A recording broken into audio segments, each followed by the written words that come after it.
toggle it back on again. There you go. So I guess you can change the camera. Oh, you want this camera? Yeah, that's where I'll be speaking.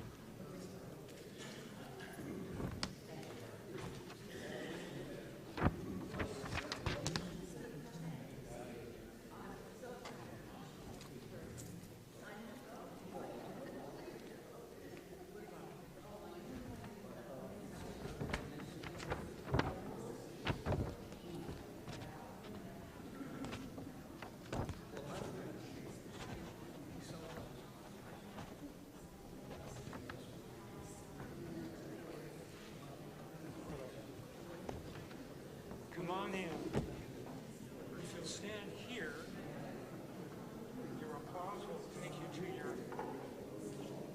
spotlight.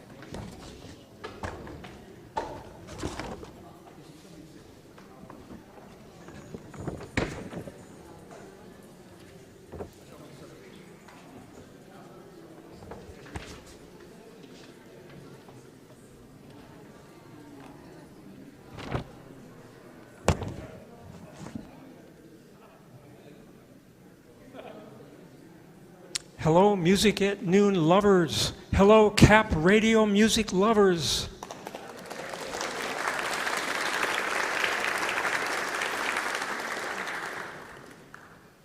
It's great to see you today.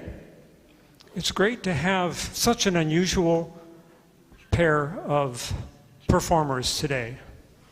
Many of you have heard them, and many of you have seen them, but there's probably a number of you who have not seen one or two of our superstars today, who are both radio announcers of classical music at Cap Radio and musical performers. That's a fairly unusual combination, in my opinion. Who are they? Jennifer Reason. She's a pianist and recently a European tour musician as well. And Mike Nelson, who plays the horn so beautifully. Do you enjoy them on Cap Radio?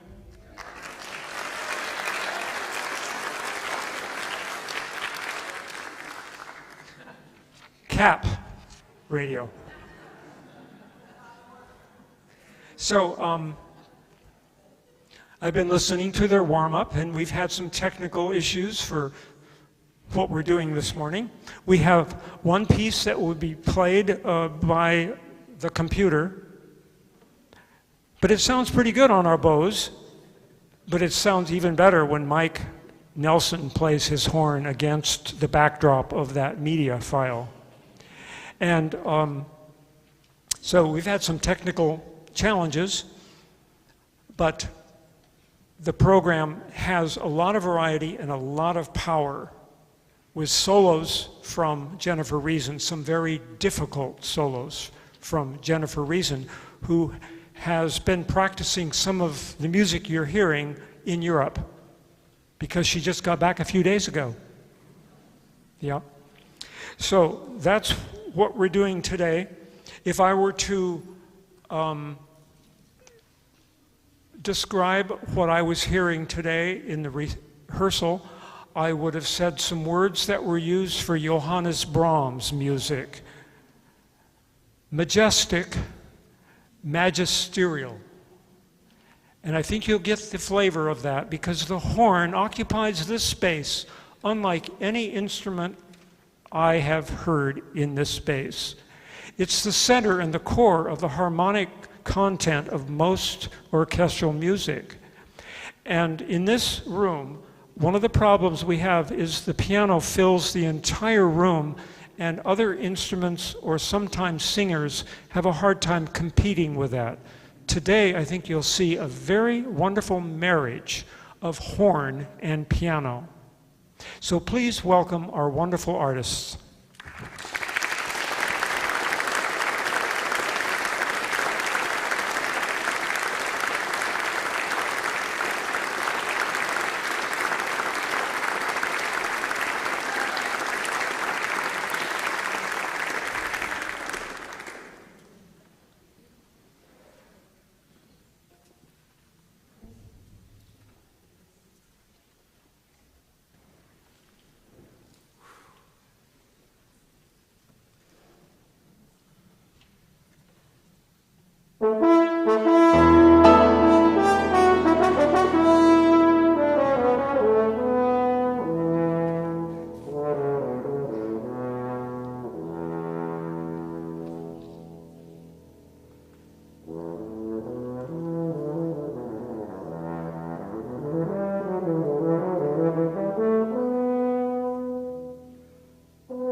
Well, hello, and thank you so much for coming. I'm Jennifer Reason, Mike Nelson.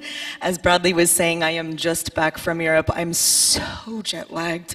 I was amazed I found the piano this morning. Just point me towards my instrument, please. So it's lovely to be here. Mike is going to tell you all about that piece. That piece is very, very special to us, and special to Cap Radio, actually, as well. But I'll tell you about the composer, Rebecca Clark, born all the way back long enough to be a student of Ralph Vaughan Williams, actually, at the Royal College of Music. So if you really look for it, you can hear the influence, but I think you have to look for it. But student of Ralph Vaughan Williams, and her claim to fame is twofold. She was the first professional female orchestral player. So prior to her attempting that, women were not just not welcome in the orchestra, they were forbidden to participate. So she was one of the first ever to get into a professional orchestra, get paid for it, and get to stay there. And she did that on her instrument, the viola. I do not play the viola. In fact, everything that Jen and I are going to play together today, she is going to play a part that was written for piano. Sounds beautiful on piano. I'm sure you've been to recitals involving piano and some other instrument, and violin gets to play some wonderful Mozart concerto, and the poor pianist is over there stuck trying to sound like a string orchestra. Well, today, it's the opposite. Jen gets to play piano parts, and I will not play you a single horn part, at least with Jen. There's one where pretending to be a viola on that piece. Jen and I have done that together once before in Montana on February 1st, 2020, right before everything changed, and when I had absolutely no idea I would be in Sacramento. I knew that she lived in Sacramento, and that was the extent of my knowledge of the city of Sacramento. And now I live here, I get to talk on the radio, I literally get to work with Jen, and it's amazing to be here. So our next piece also has a similar genesis. It is originally a solo piano piece. William Bolcom in the mid-70s just got bitten real hard by the ragtime bug and decided, I'm gonna write ragtime, even though it's like 100 years after when ragtime was.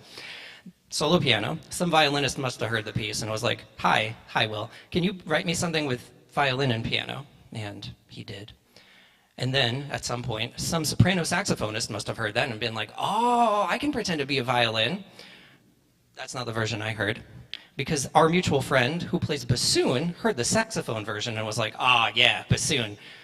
I also don't play bassoon, but that is the version I heard. And so I've stolen just this incredible Frankenstein's monster of a thing, and all you need to know is we're gonna have a lot of fun up here.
Thank you so much. It's my absolute pleasure to share this next solo with you, as I had a hand in commissioning it.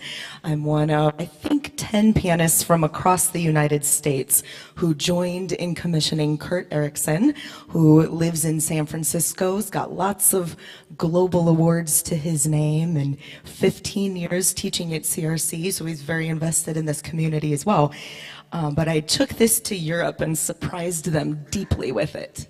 Everyone else said, I've got Chopin and Brahms, and I played a lot of Schubert also, but then I brought them this, and this, Kurt says, is a love letter. And he said it's a love letter not just to the piano, which is his primary instrument, but it's a love letter to Bach. So there's a lot of quotes of Bach preludes in this piece, and it's also a love letter to his other idol, Chick Corea.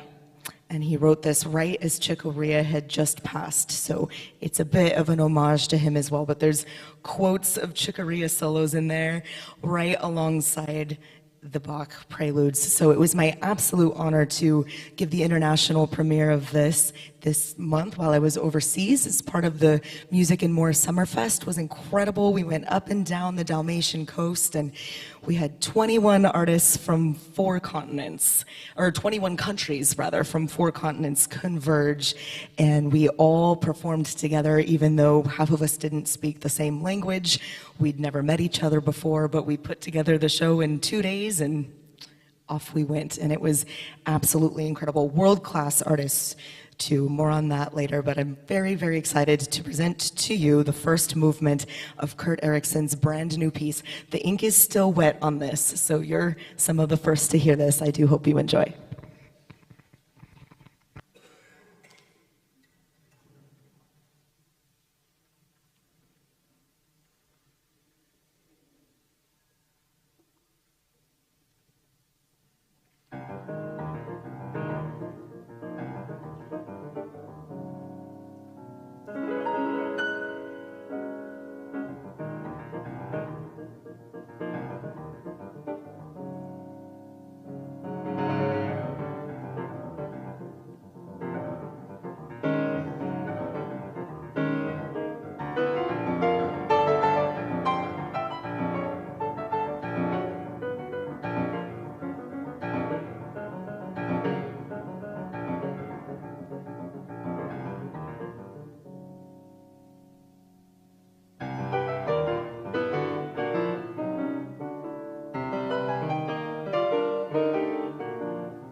Our microphones turn themselves on at the radio station. So the piano can play so many notes, so very many notes, and that is not how this works. It's the most spaghetti tubing that can play the fewest notes at a time. So the only way I can hope to even begin to match that is I have to call in reinforcements. So I'm going to call upon the power of Bo's speaker right there. And, piano is so impressive. I feel like horn, it found its niche by being the sound of movies and all things like that.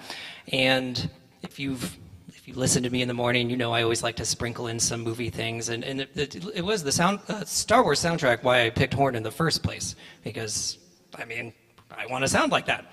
So this definitely sounds like it could either be a fantasy movie like Lord of the Rings, or bring in more sci-fi like Star Wars. It probably could be a pirate movie. I'll leave the story up to you, but this is Saga by James Nagus.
can't tell you how fun it is to be performing here with Mike. When I went out to Montana all those years ago, we had no idea, literally, and we were looking for a morning host after our very own Kevin Doherty got promoted, and I just emailed Mike and said, "Do you know of anybody?"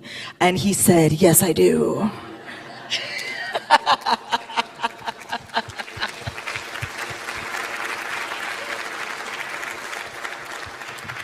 So we've saved our very favorite for last, and I like how he said at the beginning that the concept of this piece is I don't have to play the hard piano parts anymore. I don't have to play the orchestral reductions anymore, but he says instead of an orchestral reduction, how about Rachmaninoff? If you don't know, Rachmaninoff has historically large hands.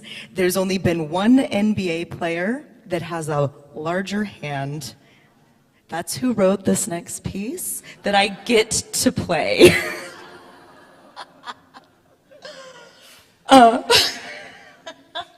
But it is astoundingly beautiful, and the real piece, the cello version of it, was on the tour in Europe, played by the principal cellist of the New York Philharmonic, no less. Surprised to see him there.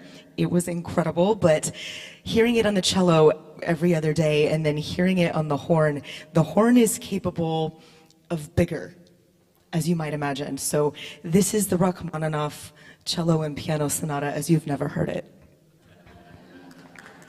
The fun thing about being on the radio is that it is my job to at least pretend that I know every single thing that I've ever known about music and hit play, and I have obviously absolutely known every piece.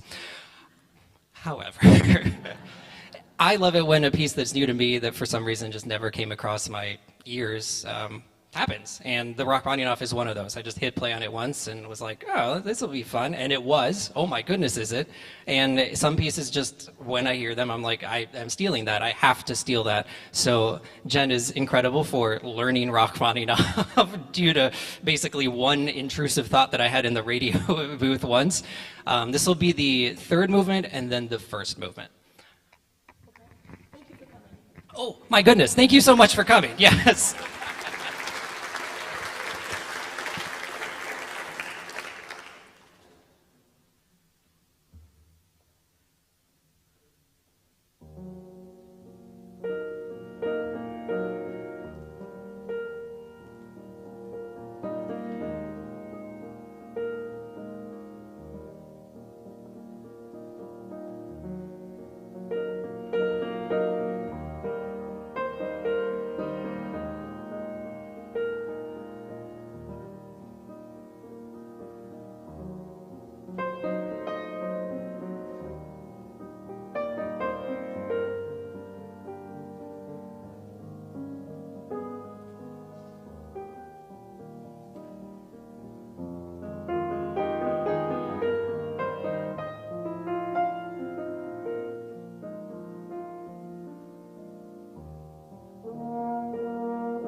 Rachmaninoff like you've never heard before. You know how to rock. You are rock stars. And that is the only instrument that I think will replace the cello, could substitute for the cello on that piece.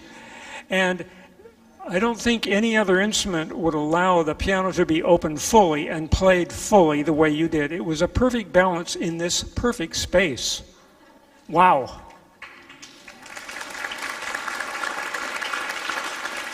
Come on out here, Jennifer and Mike, because, you know, after today, we will never see you the same way.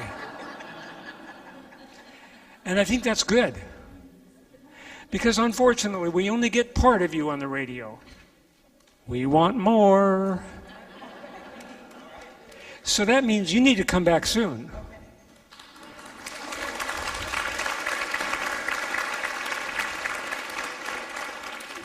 Does tomorrow work for you?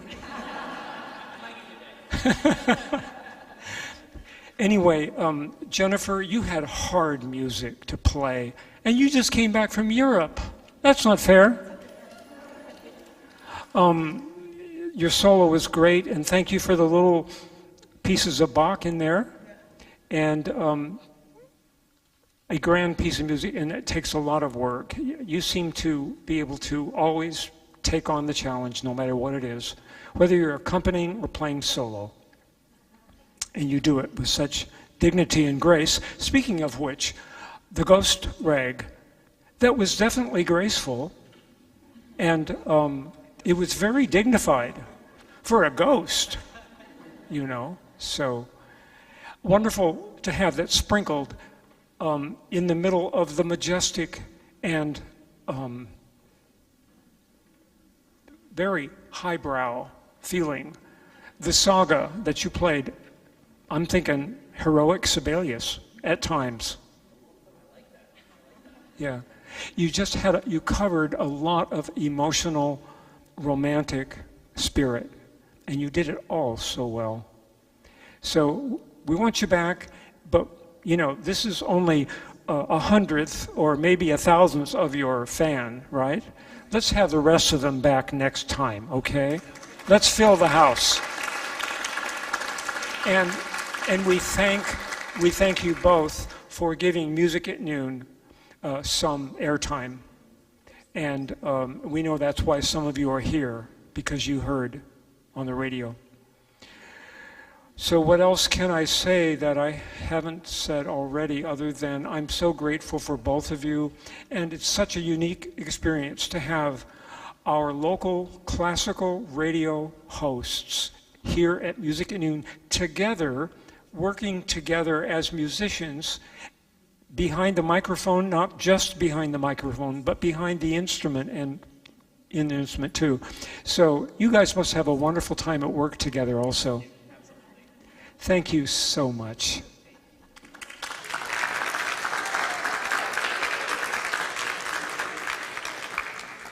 And it wouldn't be the same without you. Thank you for turning your radio on. Thanks for driving out and hearing it live today. Next week, we have a piano trio. You can check the website to see what it is, but it's going to be Mozart and Clara Schumann.